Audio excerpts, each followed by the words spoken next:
Maravilha, então, bora fazer uma nova implementação, né?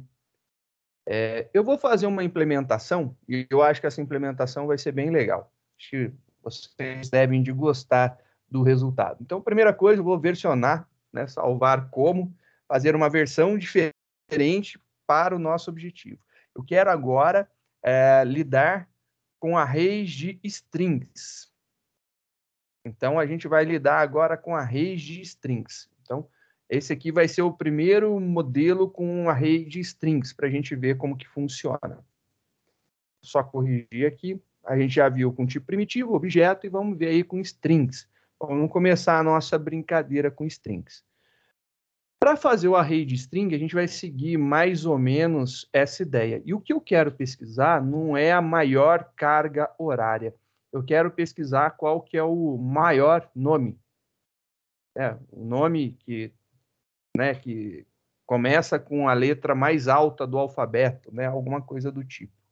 Então, a gente vai pesquisar em cima de um array de strings. Vamos trocar, então, agora a gente não vai instanciar objetos, depois a gente experimenta de outra forma, mas, por enquanto, a gente vai declarar aqui um array de string, e a gente vai criar as nossas strings. Então, vou só dar uma limpada inicial, para a gente poder fazer aqui o nosso array de strings.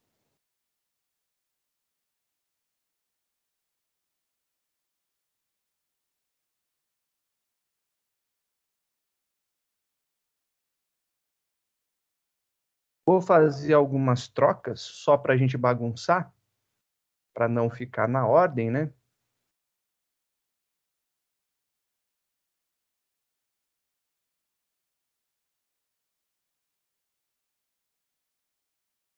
Já está bem bagunçadinho, perfeito. Então a gente tem aí a possibilidade de trabalhar agora com um array de strings.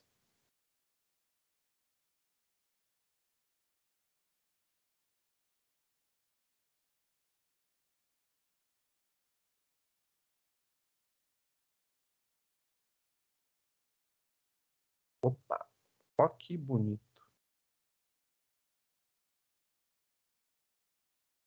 A gente precisa manipular esses caras aqui de formas bem similares ao que a gente já fez, né?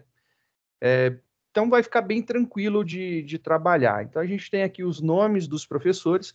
Eu quero trazer o último, né? Se a gente quisesse, tinha várias formas de fazer isso daí, né? A primeira que eu vejo mais rápida e lógica seria ordenar e trazer o último elemento. Eu acho que era muito mais simples, né? Ordena e traz o último. Só que eu quero mostrar para vocês comparação de strings. Para fazer comparações de strings, a gente vai brincar então com uma classe strings. Deixa eu ver aqui. Open New Private Window. Olhando para cima e não vendo.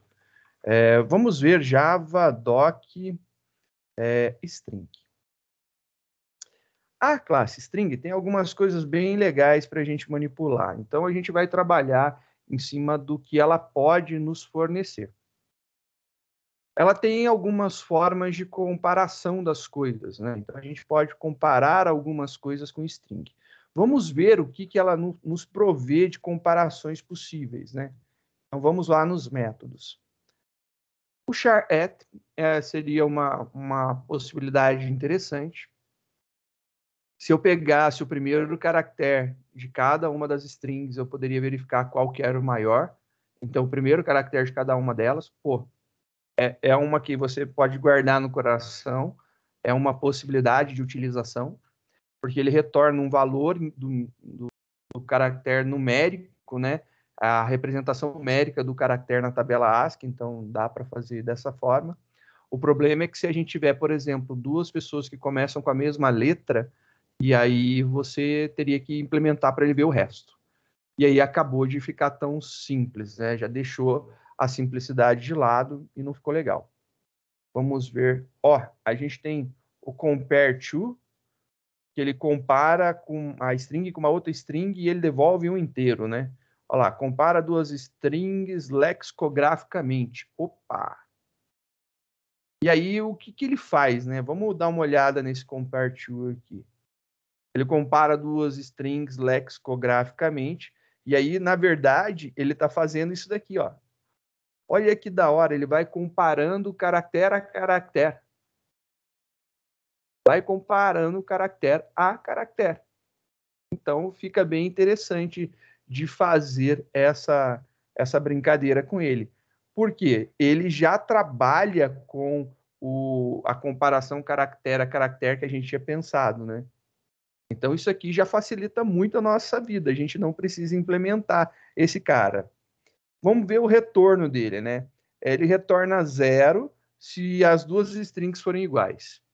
Ele retorna um valor menor que 0 se a primeira string for menor que a segunda.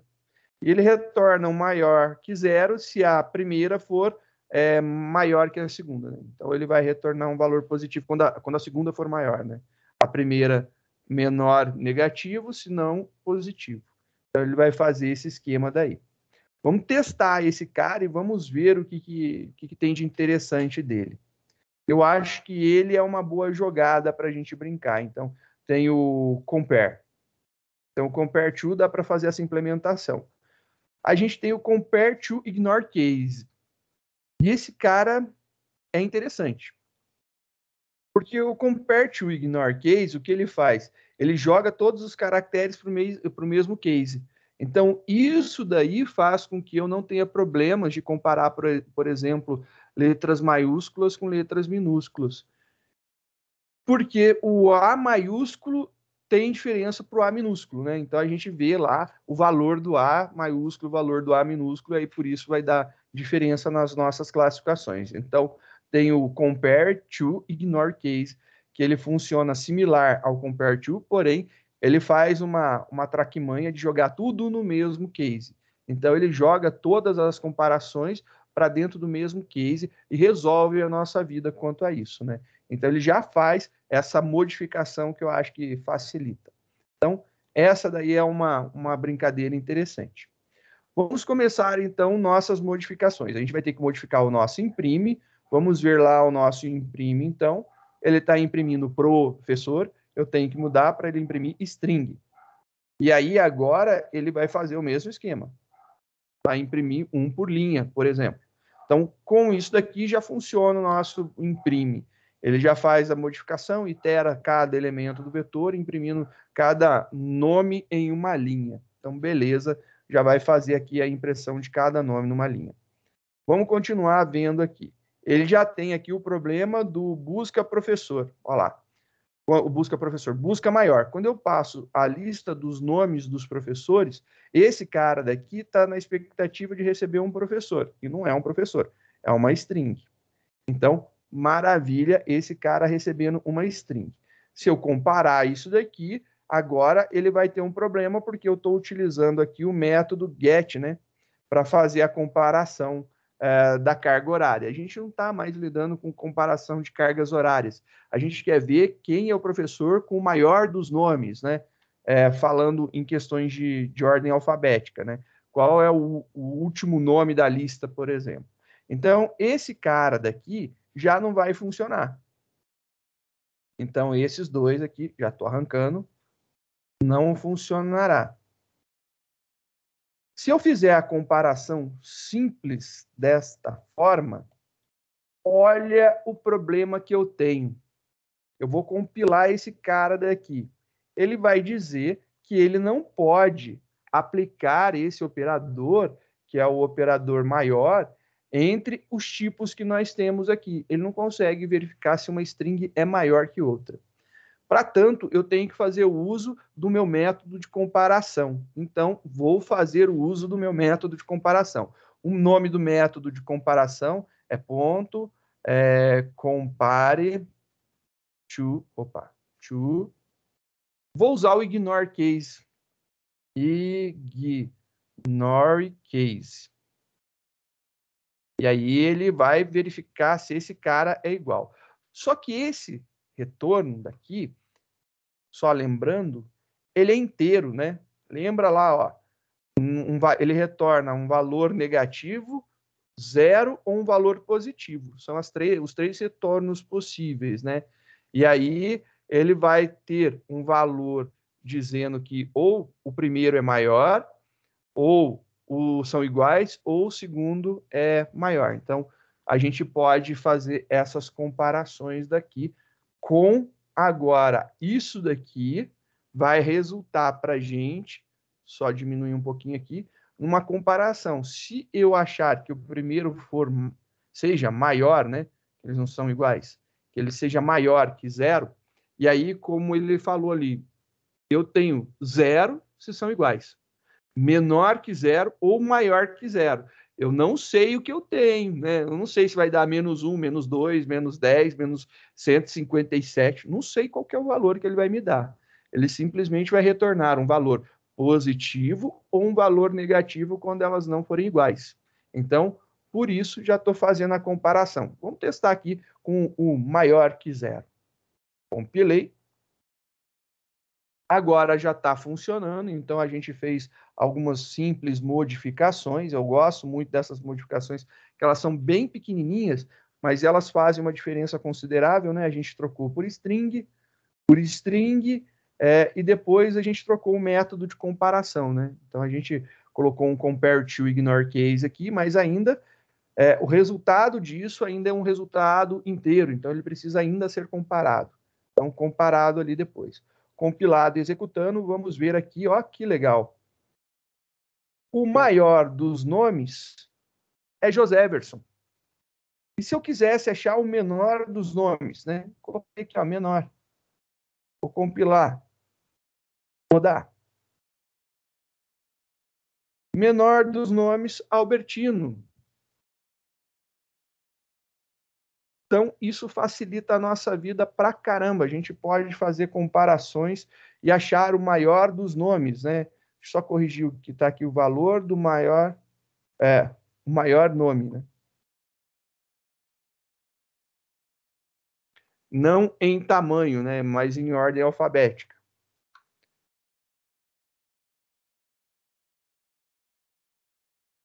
Só para ficar tudo certinho, né? Compilando, olha só que da hora. Então, a gente tem aqui como resultado, ele consegue verificar e fazer a comparação entre os vários nomes. Então, a gente tem lá o Claude, Albertino, Dionésio, Joséverson e Brunetti. O que, que ele estava fazendo aqui? Ele começa pegando o primeiro, então ele vai comparar todo mundo com o Claude.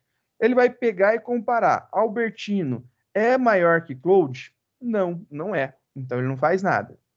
Aí então o Claude continua sendo o maior dos nomes. Só que na hora que ele compara o Claude com o Dionésio, bem aqui, o que acontece?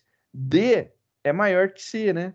Então, logo ele percebe que um é maior que o outro e tem que fazer essa troca. Logo ele guarda o Dionésio como sendo o maior dos nomes.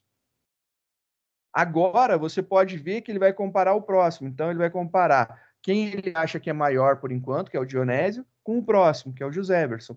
Então ele vai comparar aqui. Joséverson é maior que Dionésio? Testando isso daqui, ele vai verificar que é. Se é, tem que fazer essa troca. E ele modifica o valor. Ele guardou Joséverson agora. E ele vai testar agora o Joséverson, que ele acha que é o maior, com o próximo, que é o Brunetti. E aí ele vai lá e testa. Brunetti, maior que Joséverson? Não, não é. B é menor que J. Então ele não faz a troca. Finalizando, a gente tem guardado a posição de quem que é o maior. No caso, o Joséverson. O nome que está na posição 3. Nome, Joséverson. E ele fez todos os testes e todas as trocas necessárias. Então, funcionou muito bem. Então, com o tipo string, também é muito fácil fazer os testes. A gente só tem que lembrar que a comparação de strings, ela pode ser feita com o compare to ignore case, ou com o compare to, se você não precisar ignorar os cases da palavra. Então, tem essa possibilidade aí bem interessante. Para a gente testar, eu vou tirar aqui o ignore case. Eu vou colocar aqui mais um nome. Vou colocar aqui no final Antônio. Antônio. Vou rodar. Adicionei ali o Antônio, né? Executando agora, vamos ver agora o que ele falou. Ele continua achando o Joséverson como o maior nome. Então, o Antônio, tranquilo, ele conseguiu testar. Eu coloquei Antônio com A maiúsculo, né? Eu quero colocar o Antônio com A minúsculo, porque eu tirei o ignore case. Vamos ver, né?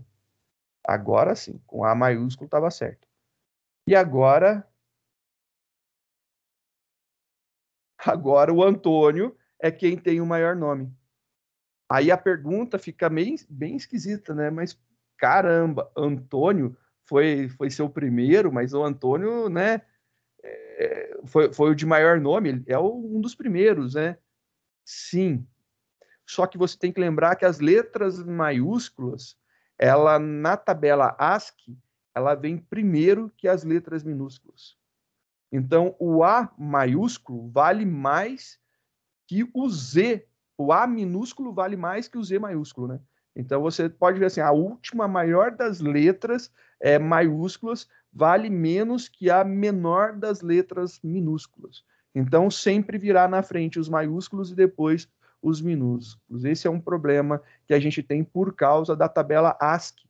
E aí a forma lexicográfica que ele comparou quebra as nossas pernas. Então, isso daqui é importante você lembrar. Por isso que eu coloquei o ignore case, né? Para poder dar certo o nosso código. Então, vou voltar aqui, ignore case. Ignore case. Agora, fazendo, né, com que ele ignore o case das palavras, deixando tudo no mesmo case para comparar, você vai ver que volta a ser o Joséverson o nome maior, e não mais o Antônio com A minúsculo, né? Então, é muito importante você perceber esses detalhes e entender o funcionamento da tabela ASCII na utilização e comparação lexicográfica, né? Fica interessante para a gente brincar. Dá para fazer vários testes legais para fazer comparações e verificando o que acontece com cada um deles, né? Só abrindo o anterior, que foi com objetos versão 3, esse aqui. Eu vou agora querer realizar com strings mais ainda, só que eu quero utilizar a comparação de strings, só que com um valor string de um objeto, de um atributo de um objeto. Então, também posso tentar fazer essa comparação desta forma. Então, eu vou fazer essa comparação, ainda eu vou chamar de string, mas vai ver que a gente vai estar utilizando objetos juntos, né? Então, vou fazer aqui um arquivo salvar como.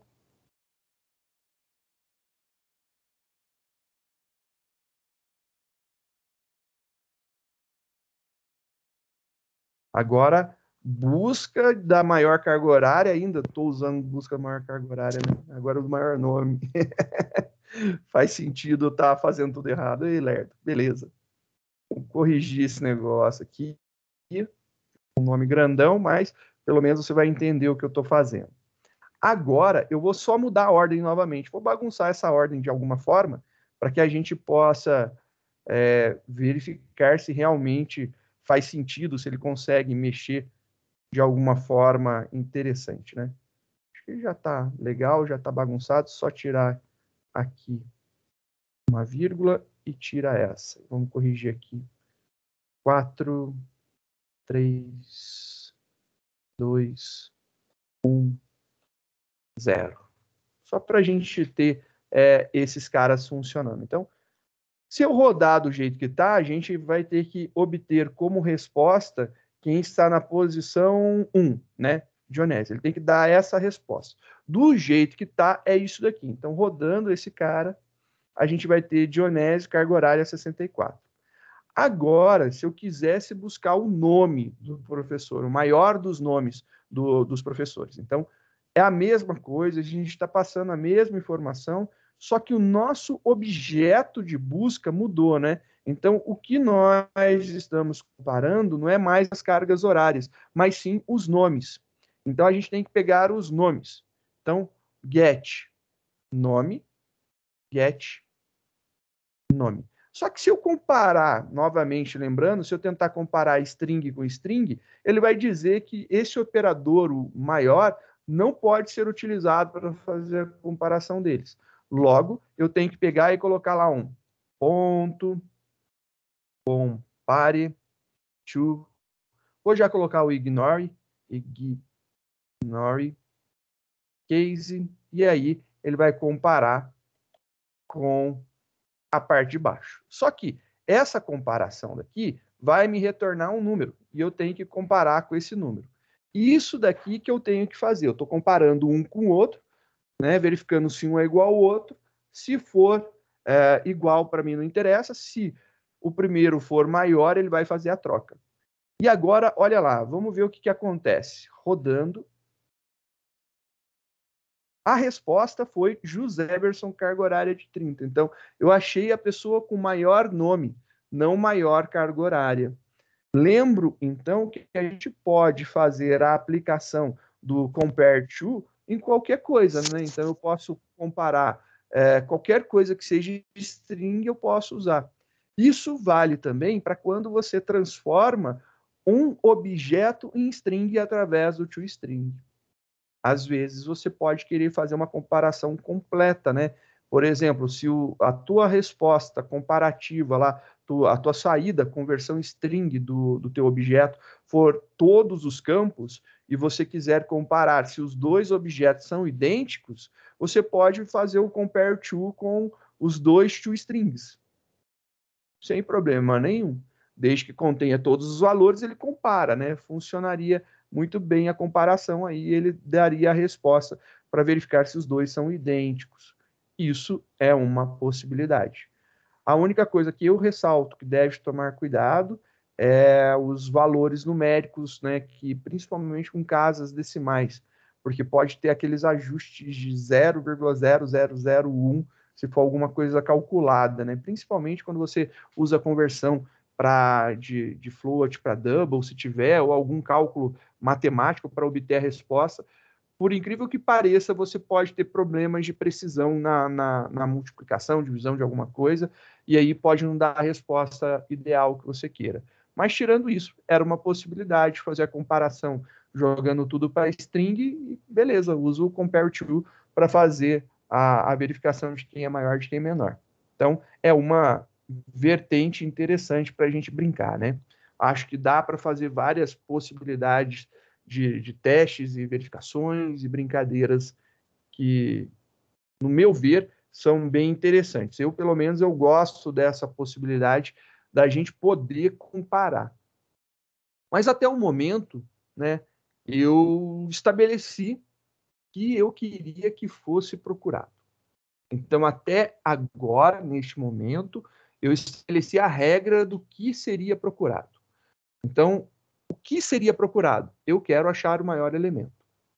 Essa daí foi eu acho que a discussão importante. Eu decidi o que seria procurado e acabou, e a gente vai sair procurando em cima disso.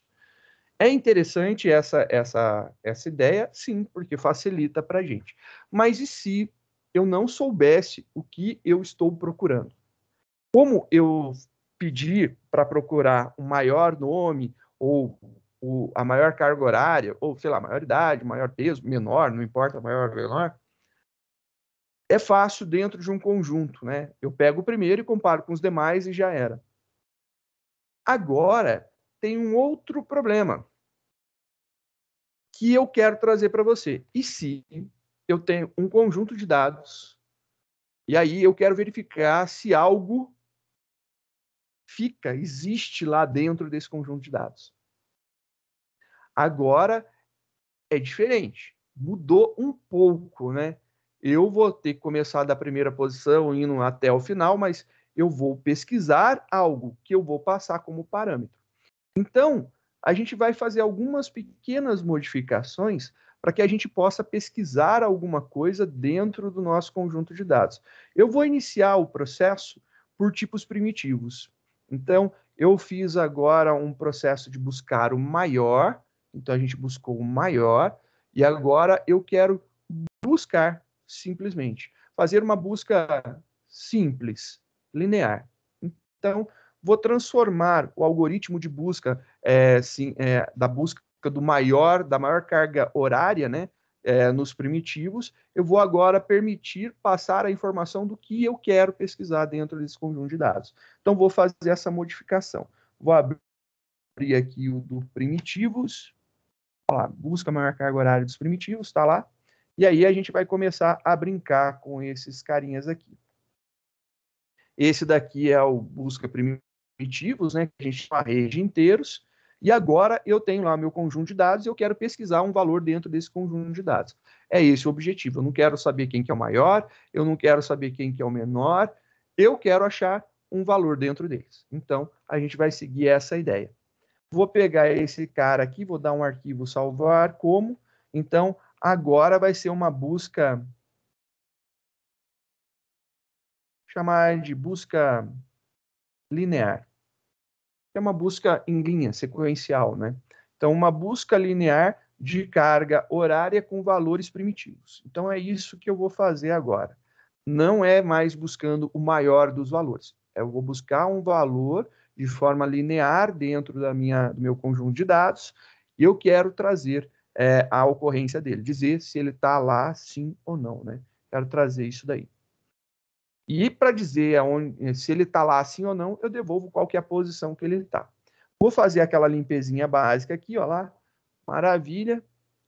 Tirar aqui uma linha que está sobrando, joia. Esse cara, ele está quase, assim, ele está muito quase próximo ao que a gente precisa, mas ele ainda não está o ideal. Por quê? Porque quando eu chamo o busca maior, ele está literalmente buscando o maior dos elementos. Eu não quero que ele busque o maior. Eu quero que ele busque algo que eu quero que eu tenha, né? Então eu quero passar a informação do que eu desejo que seja pesquisado. Para tanto, eu vou fazer o seguinte: eu vou criar aqui a carga horária que eu quero achar, né? Qual que é o valor que eu quero achar? Então, primeira coisa, não vou nem colocar para o usuário digitar, vou deixar para eu procurar mesmo na mão, porque aí fica sossegado.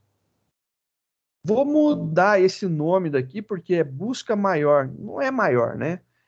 Eu tenho agora a posição do que eu procuro e eu tenho aqui uma busca, né? Eu quero buscar dentro de carga horária. Só que, o que eu quero buscar dentro de carga horária, né? Eu quero buscar um valor. Então, eu quero buscar aqui, por exemplo, dentro de carga horária, eu quero buscar o valor 40. Vou colocar aqui quem tem carga horária 40. Essa a ideia. Eu quero buscar dentro de carga horária quem tem a carga horária 40 ou onde está, né? E eu sei a ordem, eu quero devolver a posição. A resposta tem que ser 1. Ele tem que trazer 1 para mim. Então, essa é a ideia. A posição vai ter que ser 1. Então, só tirando isso aqui, posição, né? A gente tirou o da maior, que não precisa essa complementação. Então, agora eu vou fazer isso. Só que existe algumas boas práticas quando a gente está lidando com lista de valores, e aí não interprete lista como sendo um list, mas eu estou falando lista como um conjunto de valores, e não interprete conjunto como set, pelo amor de Deus, como um agrupamento de valores. E aí, assim, quando eu lido com um agrupamento de valores, algo que está reunido, normalmente a gente pode trabalhar com todo ele, que é isso daqui, né? Então, se eu estou passando isso aqui, eu entendo que eu estou trabalhando com todos esses caras. Mas eu já vou aproveitar e vou passar uma outra informação para vocês. Além de poder trabalhar com todo ele, eu posso trabalhar com partes. Então, eu posso, por exemplo, buscar a maior carga horária, ou a carga horária que eu acho que deveria ser a maior, nesses primeiros elementos. Depois nos elementos meio, depois nos elementos finais. Eu posso trabalhar com partes.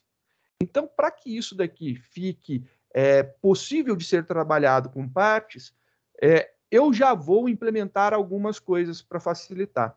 Então, eu quero informar aonde que ele começa, então eu vou colocar aqui aonde começa e aonde ele termina. Por exemplo, ele vai começar na posição 0 e ele tem tamanho 5. Vou fazer sempre menor que o final, né? Para a gente conseguir uma sequência lógica.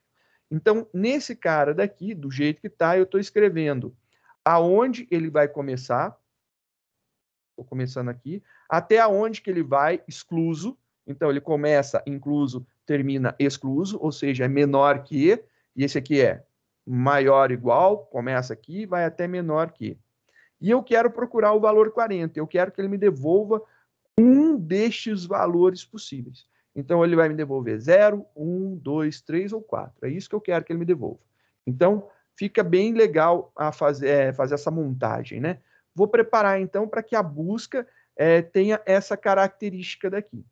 Vamos colocar dentro da busca, então, essas características que eu julgo que são legais para a gente usar, e a gente sempre vai usar o array, onde começa e até onde ele vai. Então, isso aqui vai virar quase que um mantra do nosso desenvolvimento, porque a gente pode fatiar isso aqui depois, querer pesquisar por partes, e aí já fica implementado e fica sossegado. Então, a gente aprende a fazer logo de uma vez, e aí fica mais tranquilo. Então, a primeira coisa que a gente tem que ver aqui a gente está recebendo o nosso vetor, né? O nosso início de tudo, o nosso conjunto de dados.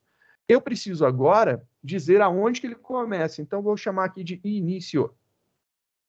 E eu preciso dizer aonde ele termina, então vou chamar de término. E eu quero também falar para ele o que ele está pesquisando, então vou passar aqui busca, uma variável que vai informar o que ele está buscando. Só apagar isso aqui que está maior. O que ele está buscando. Então, perfeito.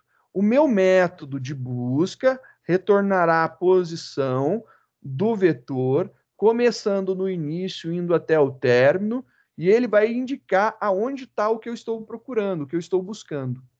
E é isso daí que eu quero que ele faça. Maravilha. Como você pensaria em fazer isso, né? É um processo bem interessante. Ele não é tão diferente do outro, muito pelo contrário, ele é muito parecido com outro método, só que a gente precisa, então, fazer, na verdade, ele é bem mais simples do que o outro, né? A gente precisa fazer alguns ajustes aqui. Eu vou, somente para que não tenhamos problemas, eu vou comentar todas essas linhas que geram saídas de log. Só comentar. Está comentado aqui, vou comentar esses caras, só para não nos atrapalhar, para a gente saber do que a gente precisa ver realmente. Então, já comentei. Isso daqui. Isso daqui. Beleza. Isso aqui também faz parte da impressão do log. Então, comentei. Estou comentando tudo que seria desnecessário. Tudo que a gente precisa que fique aqui, eu acho que tem que ficar e eu vou deixar para a gente ver, né? Primeira coisa que eu preciso imaginar. Como o que eu estou procurando não é mais algo que eu saiba que está no meu conjunto, então eu preciso começar da primeira posição. Então, eu preciso ir aqui da posição 0, né? Ele precisa ir da posição 0. E ele vai até o tamanho do vetor. E ele vai incrementando de 1 em 1. Perfeito. Agora, eu vou fazer um teste. Se o vetor na posição atual for igual ao que eu estou buscando, se for igual ao valor que eu procuro, que eu faço a busca, eu vou guardar esse valor. Eu vou chamar esse cara aqui de retorno. Beleza? Retorno. E aí, se for, eu vou falar que a posição atual é igual a retorno. Se for igual, eu guardo aqui retorno. Perfeito. E o que eu faço depois? Eu retorno o retorno. Eu retorno o meu retorno.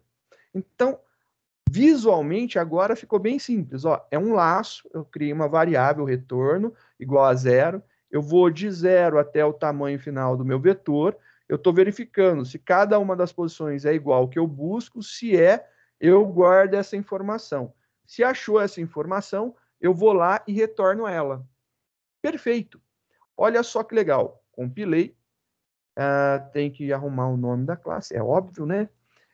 Busca linear. Busca linear. Carga horária primitiva. Acho que é isso mesmo. Isso. Agora, vamos testar, então. Agora que o nome está certinho, não tem mais problema. Olha lá, compilou, está tudo tranquilo, rodou. Vamos ver aqui, eu tirei todos os logs, né? Esse aqui é o nosso array. Posição, vamos corrigir aqui, posição...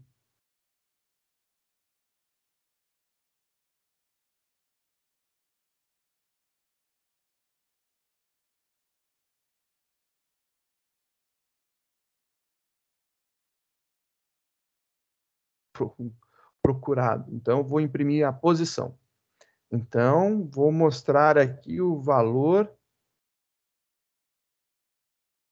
da carga horária procurada. Para ver se foi realmente encontrado, né? Para a gente ver se naquela posição a gente encontrou o que a gente queria. Compilando, rodando, vamos ver a resposta agora. Olha lá. Posição 0, posição 1. Posição do valor procurado. O que eu procurei está na posição 1. Qual que foi? O 40. O valor da carga horária procurada, 40. Então, quer dizer que eu procurei 40, ele me mostrou 40. E aí, tá beleza, é exatamente isso que eu tinha como expectativa, que ele me devolvesse o valor de 40. Muito legal. Agora, e se eu vier aqui e eu colocar, por exemplo, mais um valor, 40 lá. Coloquei mais um 40. Tem um 40 no início e um 40 no final, que agora são tamanho 6. Então, esse cara daqui é a posição... Tirar um espaço. É a posição de índice 5. Aí a pergunta, se eu coloco mais um elemento aqui, ele vai retornar 1 ou vai retornar 5? Eu estou procurando 40. Ele vai retornar 1 ou ele vai retornar 5? Vamos lá dar uma olhada no código. Só para vocês verem, vou tirar um pouco o zoom, acho que fica melhor. Aqui tem um if, né? É isso daqui. Ele vai retornar o 1 ou ele vai retornar o 5? Ele vai retornar a primeira ocorrência do 40 ou a última ocorrência do 40?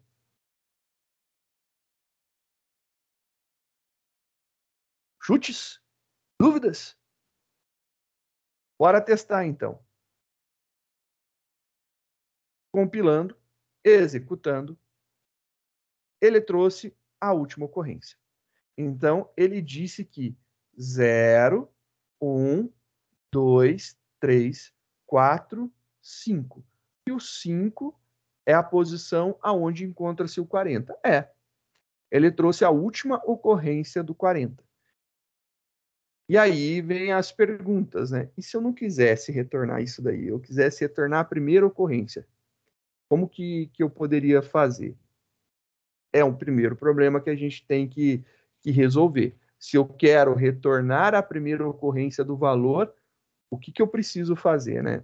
Então, primeira coisa importante que a gente vai pensar. Então, vamos ver lá o nosso código. O que vocês fariam para poder resolver e ele retornar, depois que ele busca, ele não trocar mais o valor, né?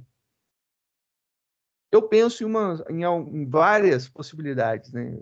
Assim, tem várias possibilidades mesmo, né? Por exemplo, eu não vou começar em 0. Vou colocar aqui, ó, menos 1. Beleza? Porque 0 é a primeira posição do vetor. Pode ser o elemento que eu estou procurando que esteja na posição 0. E se eu colocar aqui na minha condição que retorno não seja igual a menos 1,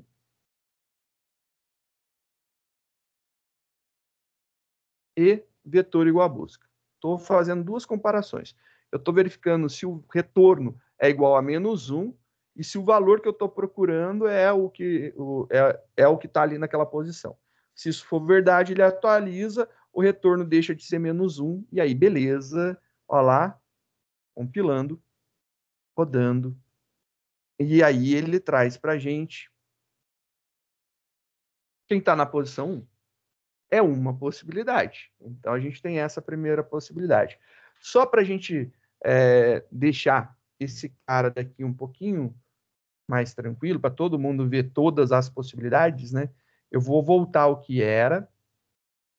Vou deixar aqui com 0, beleza? 0. Vou salvar esse cara, tá aqui. Vou fazer agora um salvar como, e eu vou fazer a modificação na versão 2 disso daqui. Uma segunda possibilidade de execução, né? Só para que fique todas as modificações para vocês verem. Então, o primeiro já foi, agora esse é o segundo. O segundo a gente colocou aqui -1, e a gente jogou essa comparação aqui. 1e. Se é uma comparação, 2 iguais. Então, beleza, a gente jogou essa comparação. Agora, se eu rodo esse cara daqui, ele obtém a ocorrência do primeiro. Perfeito, perfeito. Acho que é bem legal.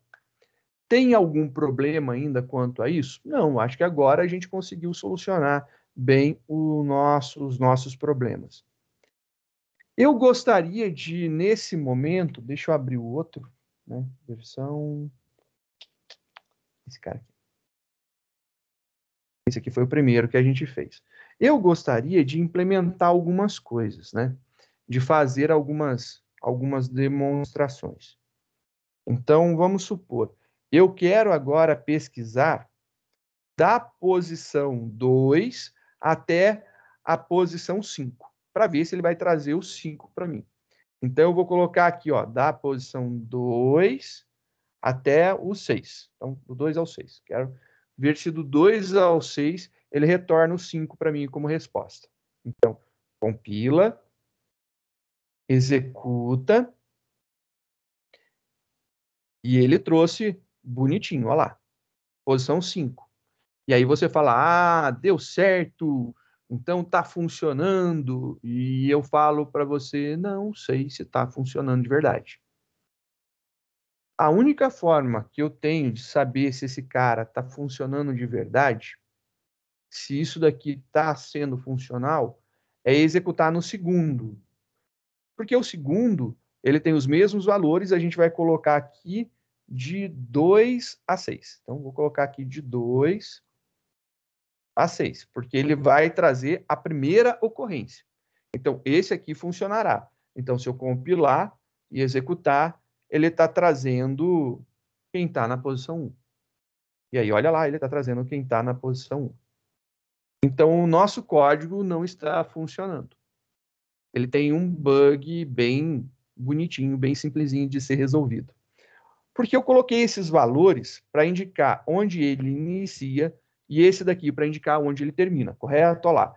Tanto é que se chama início e se chama término. A gente tem lá para dizer aonde começa e aonde termina. E olha só que interessante. Ele começa na posição 0 e termina no tamanho do vetor. Primeira coisa, então, que é importante a gente corrigir. Esses caras não podem começar no 0 e não pode terminar no tamanho do vetor. Ele tem que começar no início e terminar no término. Então, vou tirar isso daqui de 0, vai ser início. E esse cara aqui de vetor, ponto, seu comprimento, seu tamanho, vai ser término. Esse cara daqui está corrigido. Eu sei que, como foi um Ctrl+C, Ctrl+V, o outro também precisa dessa correção. Então, vamos dar uma olhada lá, mesma coisa, olha lá, 0, vou colocar início e término. Agora, vamos ver a diferença na execução, né?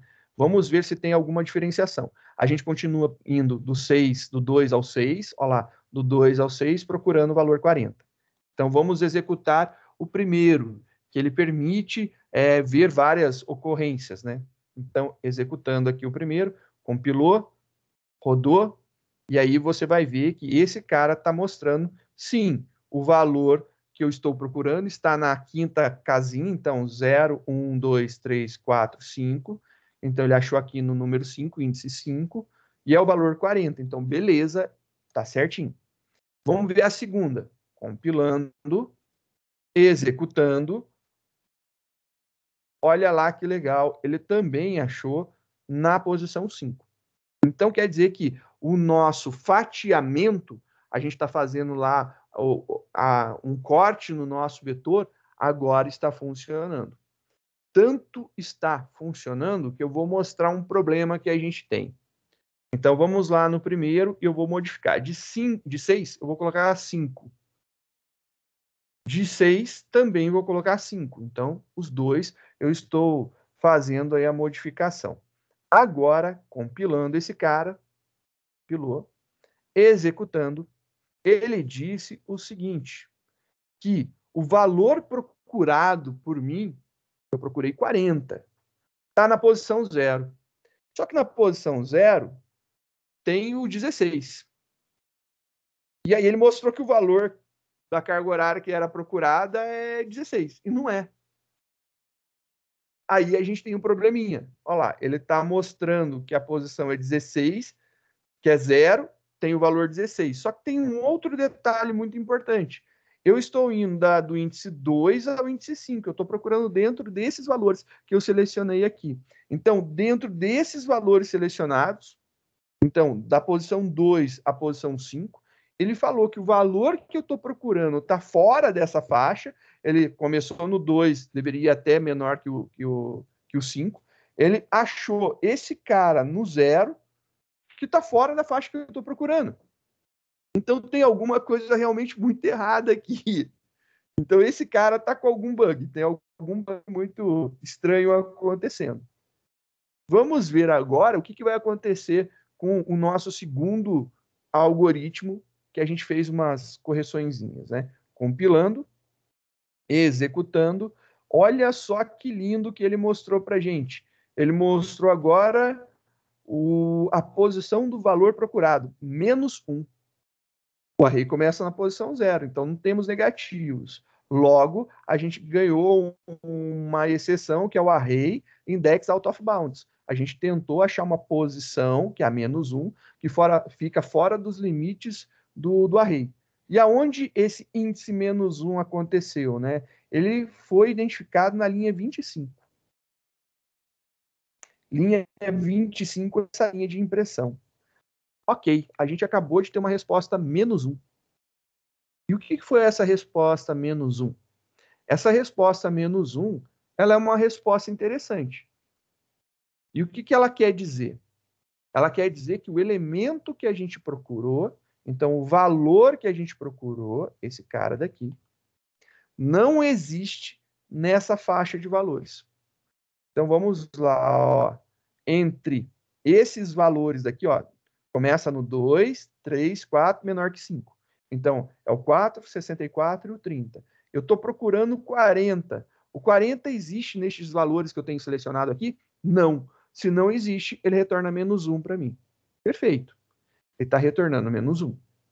Então, o primeiro, ele está mais errado do que o segundo nesse caso. Porque o primeiro, ele pode não ter dado uma exception, mas ele me retornou um valor fora da faixa de pesquisa. Então, ele tem um problema grave, ele está trazendo valores que não deveriam retornar. Por que ele me trouxe 0? E aí o porquê é muito importante. Porque o meu retorno começa em 0. E aí se lembra que eu fiz uma artimanha utilizando o valor do retorno para quando ele fosse modificado, para que ele não ficasse trocando para pegar os próximos? Que foi exatamente isso daqui. A gente fez o quê? Começou ele com menos 1, para ficar fora dos valores possíveis do array. Logo, quando acontece dele ir até o final, ele nunca modificou. Eu nunca achei o valor que eu tinha, ele nunca entrou aqui para modificar. Qual que é o valor que ele retorna? Menos 1. Se ele retornou menos 1, indica então que ele, em nenhum momento, ele conseguiu encontrar aquilo que eu passei como objeto de procura, de busca. Exato, ele não conseguiu encontrar. Já que ele não conseguiu encontrar, menos 1 é uma resposta interessante. O que eu preciso fazer, né? Eu preciso corrigir o meu programa para que ele entenda quando não deve de continuar o processo, né? Agora, eu preciso fazer com que, quando a resposta for né, menos 1, ele indique que o elemento não foi encontrado, o valor não foi encontrado, né? Então, eu vou colocar aqui, ó, vou colocar um if posição for igual a menos 1, eu vou dar uma resposta aqui para ele.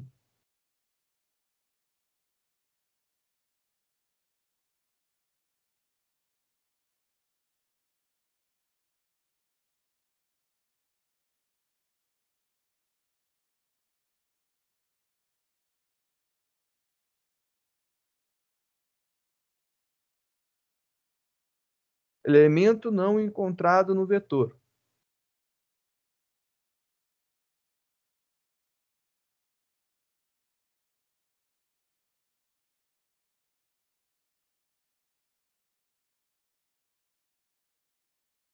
E aí, belezinha, agora eu posso vir e fecho tudo aqui, já era. Se ele não encontra o elemento, se eu recebo como resposta menos 1, elemento não encontrado. Compilando, executando, e ele mostra agora elemento não encontrado no vetor. Beleza, eu estou procurando o 40 nessa faixa de valores, e ele não encontra nessa faixa de valores. Olha que bonitinho, ele não encontra nessa faixa de valores. Acabou, resolvido. Isso daí é muito importante para a gente, muito interessante. A gente consegue manipular, então, partes do nosso array e a gente tem a possibilidade, então, de também dar uma resposta de que o elemento não foi encontrado. Você achou que sempre teria o elemento que você quer dentro do array? Não dá, né? Às vezes a gente tem que largar a mão de ser inocente. A gente tem que acreditar que às vezes o que a gente procura não está lá. Então, se não está, eu tenho que informar. Olha, não está, acabou. Então, é uma informação útil. Então, olha aqui, preciso tratar quando eu não encontro o elemento. Quando eu tenho resposta menos 1, eu sei que eu não encontrei, porque ele não deu valor. Agora a gente consegue começar a fazer algumas medidas que eu acho que são legais. Então, essa técnica de colocar o menos 1 aqui, a gente está testando. A gente vai melhorar isso daqui, calma, existe ainda a possibilidade de melhorar muito. Eu vou tirar os comentários e arrumar aqui os nossos prints de log para a gente ver o que está acontecendo aqui dentro, né? O que está rolando. Então vamos fazer aqui as impressões, né? Esses caras aqui eu vou tirar lá os comentários para a gente ver as. Ok, vamos tirar aqui as contagens, os testes que ele vai fazer, quantas vezes ele vai passar. Agora, o que eu estou comparando aqui, né? Eu quero que ele mostre para mim o que eu estou comparando.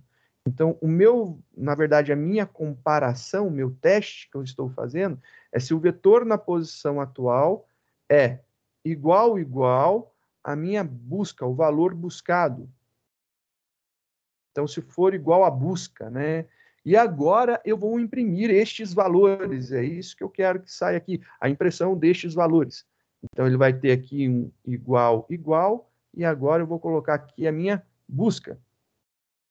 Então, a gente vai ver os valores que estão sendo testados. Então, essa é a ideia da gente ver aqui os valores que estão sendo testados. E eu vou colocar a impressão da posição que está sendo testada aqui, né?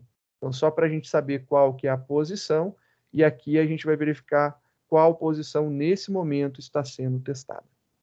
Então, tudo isso daqui não precisa mais, a gente vai imprimir direto a posição que está sendo testada.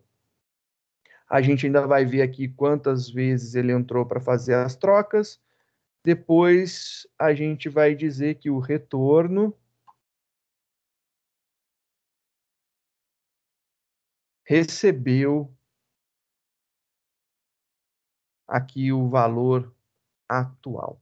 Então, o retorno recebeu o valor atual. E aí, para o Felipe ficar feliz, vai pular de linha lá também de novo. Então, tá ali o pular de linha. Compilando esse cara, rodando ele. Viu? Eu sabia que ia te deixar feliz. Você tem lá o teu array inicial, bonitinho. Aí agora ele está fazendo a comparação da posição atual com o valor que eu estou buscando. O valor que eu passei na mão para ele buscar é o 40. Ele está pegando agora e verificando se o 4 é igual ao 40. Por que ele está verificando 4 igual a 40? Porque o início dele, a gente passou que vai do índice 2. Então, é índice 0, índice 1, índice 2. Ele está pesquisando dessa posição até essa daqui. Então, índice 2, índice 3, índice 4, menor que 5. Então, ele vai pesquisar estes elementos. O primeiro a ser testado é justamente esse. Ele está verificando se o 4, que está no índice 2, é igual ao valor que eu estou procurando. Não, não é igual. Então, a posição atual que ele está testando é a posição 2. Ele vai incrementar para a próxima posição. Agora, ele vai verificar aqui a posição 64. Índice 3, valor 64, se é igual a 40. Ele vai verificar, não fez nada, aí ele incrementa de novo, posição de índice 4, que tem o valor 30, ele vai comparar com 40, e aí, belezinha, elemento não encontrado. Ele fez 3 testes, passou por todos. Perfeito, então está funcionando. Então, vamos colocar agora o vetor todo, né? Então, eu quero que ele comece no 0 e ele vá até o final do vetor. Ao invés de colocar aqui 5, eu vou colocar o meu carga horária ponto seu comprimento. Só para ele mostrar tudo. E aí, o valor 40. Ele está pegando todo o nosso array. Compilei, executei, e vamos ver agora todo esse verbose de saída, né? Toda essa impressão que aconteceu. Meus dados iniciais, agora ele vai pesquisar tudo e ele vai começar a fazer os testes. Começando na posição 0, ele vai testar se a posição 0 é igual a 40. É igual a 40. Então, é igual a 40. Não, não é igual a 40, perdão, desculpa, estou ficando nos 11. Aí ele vai incrementar e vai para o próximo, vai testar a posição 1. E aí, na posição 1, ele vai verificar o valor 40 que eu estou procurando. É igual ao valor que está aqui no índice 1?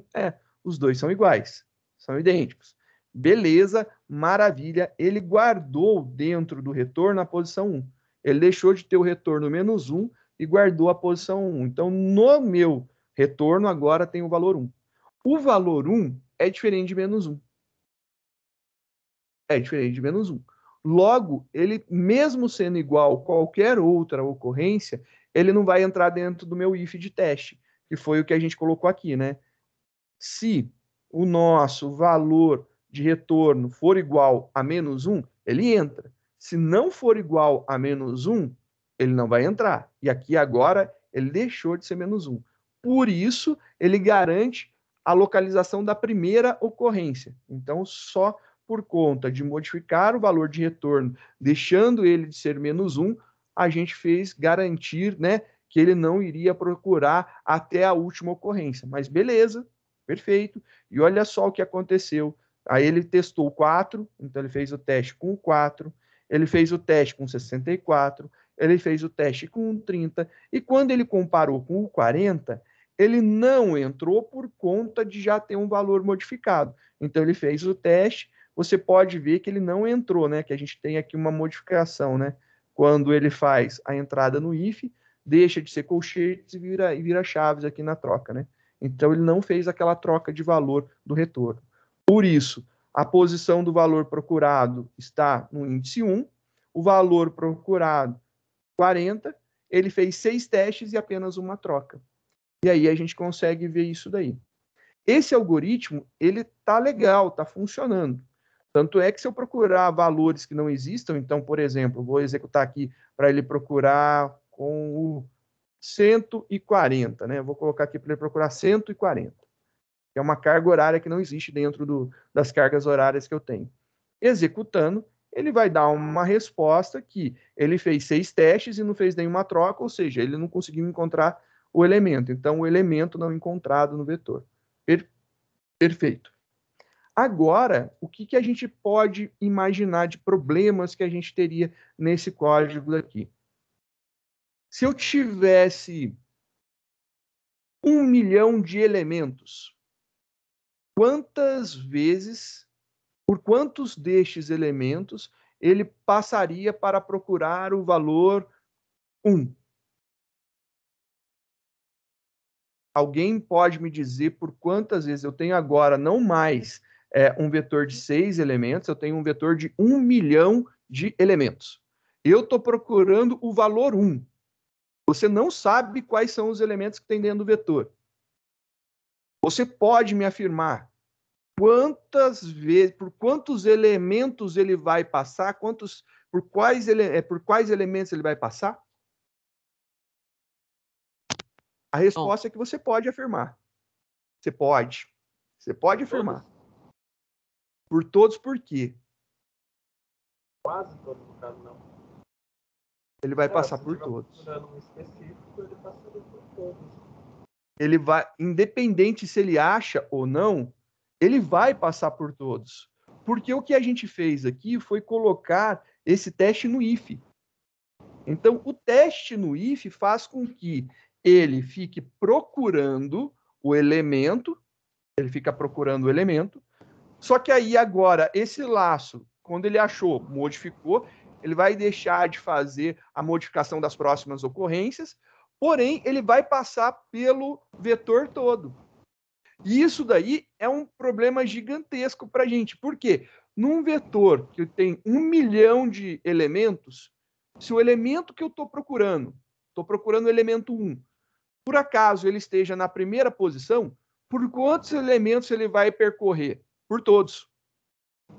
Isso é bom? Não, é péssimo. Porque ele vai ter que passar por todo mundo. O ideal é, eu achei, parei. No PHP tem o break? Tem break. Não, no Java tem o break, né? No PHP eu sei que tem. Break. Tem break, sim. É uma boa usar o break? É uma possibilidade, mas você está dentro de um método. Então, não sei se usar o break seria a melhor saída. Usa o while enquanto não der a repetição ou achar. Mas continua da mesma forma, né? Você tem uma saída técnica muito boa. Você continua da mesma forma. Porque se eu pegar esse cara daqui e mover para cá, para que eu preciso de while? É laço, laço é laço. É verdade, laço é laço. Laço é laço. Você sabe o que eu faço com laço, eu faço com outro. Depende, aí né? Você quer ou... E? Tem que ser E. Porque senão, se for ou, ele tendo uma das condições ainda podendo ser executado, ele continua. É verdade. Tem que ser a partir do momento que ele deixar de ser -1, já era, acabou. Isso daqui melhora? Melhora. Melhora muito. Então você pode fazer essa saída. Só para vocês não perderem esse ajuste que a gente fez, que a gente percebeu, eu vou salvar como versão 3, só para ficar para vocês. Então, só para guardar aqui. Obrigado. Vou colocar 3. Para vocês verem como estava e como ficou, né? Então, só para ficar aqui uma outra possibilidade de vocês brincarem. Tem lá. A gente vai fazer exatamente essa troca. Vou tirar, então, eu salvei o outro sem o... Eu já corrijo depois. Vou colocar aqui o teste do retorno aqui em cima.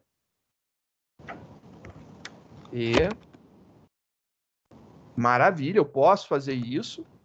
E aí a gente vai cair numa conversa que a gente teve off-topic, né? Sem ser gravada hoje. Não é porque eu posso fazer que é a melhor saída, porque fica horrível de ler. E vocês concordam comigo que essa linha daqui, um forzinho simples, ficou extremamente esquisito de ser lido, né? Ficou esquisitão. Mas olha só a diferença de execução. Ele aqui rodou 6 vezes. Aí você fala, ficou horrível. Não, não ficou horrível. Porque vamos voltar agora e procurar pelo 40. O 40, ele está aqui na segunda posição. Compilando, rodando. Ó lá, quando a gente procura o nosso elemento, ele procurou 16, 40, achou.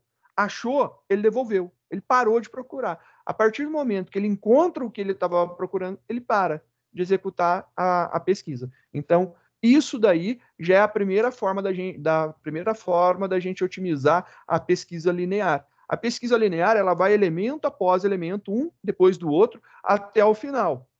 Qual que é o pior caso? Quando o elemento não existe dentro do conjunto que a gente está procurando. Por quê? Porque ele vai passar por todo mundo.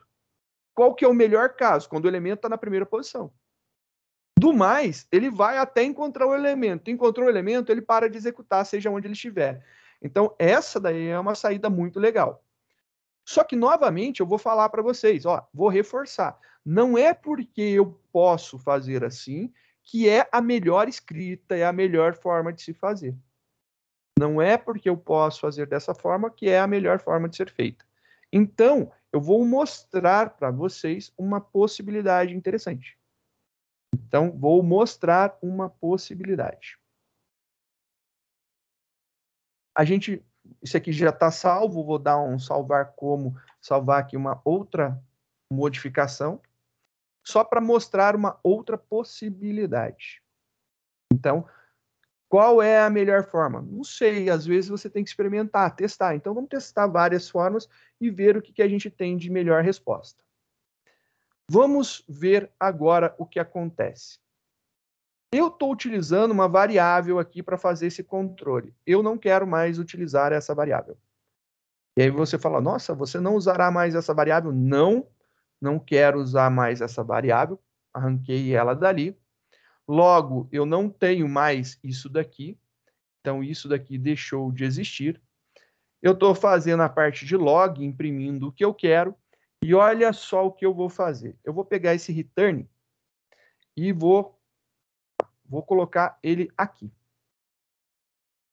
Só que ele retorna agora à posição atual, que é justamente atual, que é exatamente a posição que ele encontrou. Se ele encontrar, ele retorna à posição atual. Então, se o que ele está buscando está nessa posição, retorne essa posição.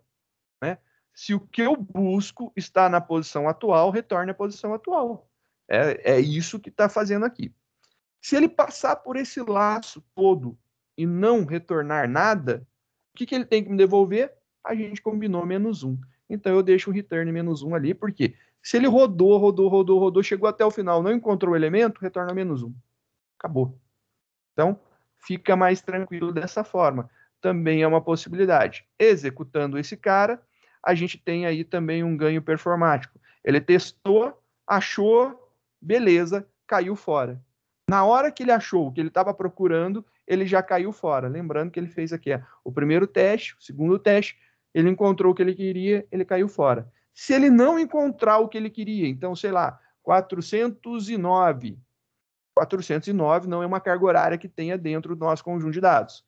Se você for ver, é o pior dos casos, ele passou e fez todos os testes. Primeiro, segundo, terceiro, quarto teste, quinto teste, sexto teste, passou por todos os elementos.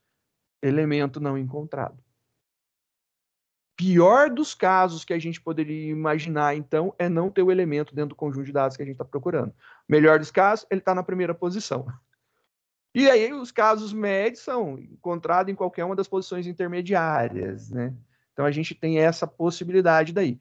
Isso daqui é algo interessante, ó, você trabalhar com return. O break é legal? É legal. Eu gosto muito de trabalhar com break também. Mas como a gente está lidando com um método, quando você dá um break, o break ele rompe o laço. E aí ele vai cair para fora do laço e vai executar isso daqui. Quando você está trabalhando com o método, você pode fazer com que ele retorne. E aí, se o método for void, return ponto e vírgula. Você não está retornando nada, você está fazendo com que pare a execução do método. Então, se o método for void e eu quiser parar ele em qualquer momento, return ponto e vírgula. Simples desse jeito. Não tem problema. Fácil desse jeito, você retorna. Então, quando a gente lida com métodos, eu aconselho, dependendo do que você estiver fazendo, obviamente, dependendo da sua estrutura, avalie a possibilidade de usar o return. Se você for ver o que a gente fez, a gente economizou uma variável na memória e economizou um teste. Então, quando localiza, economizou um teste. E além disso, a gente economizou todas as demais execuções possíveis. Então, todas as demais comparações possíveis que ele iria fazer, a gente também cancelou. Então, a gente teve aí um ganho de benefício gigantesco. É um algoritmo simples, um algoritmo de busca linear, que a gente está buscando um determinado elemento dentro de um conjunto de dados. Se a gente está buscando um determinado elemento dentro de um conjunto de dados, legal demais da conta. A gente precisa ter a possibilidade de não ter esse elemento lá, a gente precisa ter a possibilidade disso daí ocorrer muito rápido. Para a nossa brincadeira, eu vou propor algumas atividades para vossas senhorias. Vou propor 2 atividades. Eu quero que vocês executem esse teste para 1 bilhão de elementos.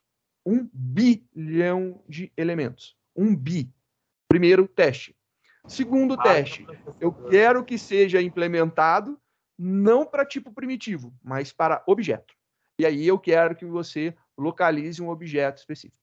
Beleza? Então, são os 2 testes que eu quero que você faça para a próxima aula. Rodar para 1 bilhão de elementos. E eu quero que você implemente uma solução baseada nessa busca linear toda ajeitadinha que a gente fez. Eu quero que você implemente para objetos. A gente está fazendo para tipo primitivo, eu quero ver para objeto. Qual classe? Pode utilizar aqui a professores que já tem nome e carga horária. E aí eu quero que você tente implementar isso daí. Estou à disposição para qualquer dúvida, quiser perguntar qualquer coisa, fique à vontade. São essas as 2 propostas de atividade para a próxima aula. Agradeço a atenção, deem uma olhada, uma estudada, uma verificada. Está bem simples por enquanto, estou garantindo, não estou exagerando, isso daqui está bem simples, então entenda direito agora, porque a gente vai começar a aumentar o grau de dificuldade no decorrer das aulas, tá bom? É isso daí, pessoal.